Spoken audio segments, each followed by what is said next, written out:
See, I am where I was. My legacy is my father. मेरा अपना कुछ नहीं है. अब्दुल गनी लोन को till date within the family भी एक गलत रंग में पेश किया गया. I think we need to correct lots of things. Abdul Ghani Loan stood for the people of his state, erstwhile जिसको आप बोलते हैं. So मेरी legacy, मेरा thought, मेरा political vision अब्दुल गनी लोन के अराउंड ही घूमता है. मेरा अपना कोई political vision नहीं है, in the sense that जो हमने सीखा है उसी से सीखा है. Lots of things have to be undone. Lots of things attached to him have to be cleared. And मैंने ये तय कर रखा है कि as long as I am in active politics, you call it mainstream, I call it politics. Politics is politics, whether it is separatist or whether it has to be non-violent. We have always been with non-violent politics. हम तब भी उसके साथ थे, आज भी उसके साथ हैं. Abdul Ghani Lone laid out his life for non-violence, for dignity of his people. So हमारी जो आइडियोलॉजी है उसी पर रहेगी. हम कोई अलग नहीं करने जा रहे हैं, हम कोई नया नहीं कर रहे हैं, लेकिन ये है कि अब्दुल गनी लोन की पॉलिटिकल सोच को आगे लेने का वक्त आया है. हम जो भी करेंगे अपने बलबूते पर करेंगे. It has to be organic. इसमें मैं अकेला नहीं हूँ, हम अपने बाकियों साथियों से भी बात करेंगे, जो आउटसाइड एम्बिट में हैं उनसे भी बात करेंगे.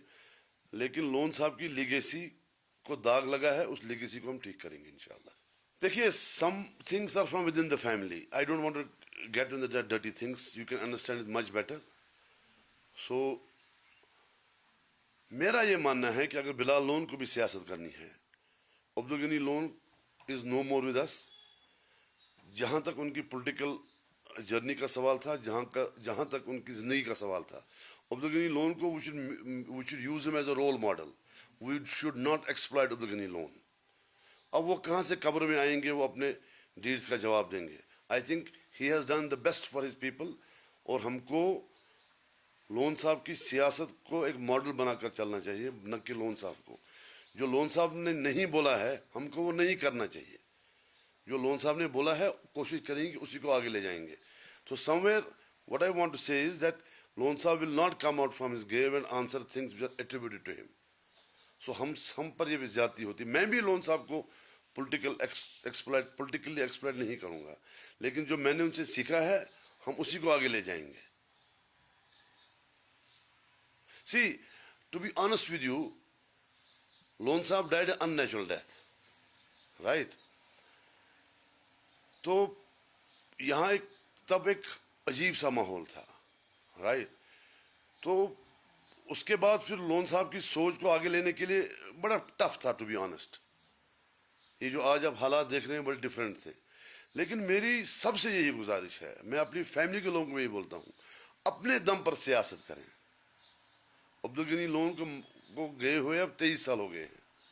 आई think we are mature enough to do our own politics. हम तो यही कोशिश करेंगे, यही दुआ करते हैं कि लोन साहब को एक पॉजिटिव तरीके में पेश किया जाए उसी हद तक. लेकिन ऐसी बात उनके साथ ना एट्रीब्यूट की जाए, because he can't come out from his grave and say that I have done this.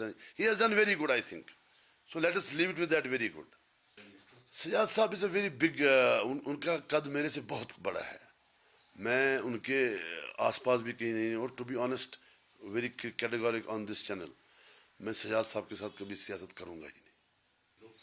I don't want him to be honest. Let everybody take his own. I am nobody. मैं कोई मामा नहीं हूँ कि मैं सबको यहाँ मशवरे दिया करूँ. मेरी उनके साथ एक बड़ी अच्छी इक्वेशन है. वो इक्वेशन पिछले 23 साल से है. मैंने सियासत उन्हीं के साथ शुरू की है. आज भी मैं उनको अपना कायद ही मानता हूँ, in the sense that he is a younger brother to me, but politically I have followed him. अगर उमर साहब कोई अच्छा पॉलिटिकल डिसीजन कश्मीर सेंट्रिक लेते हैं, हम उनके साथ आज भी हैं.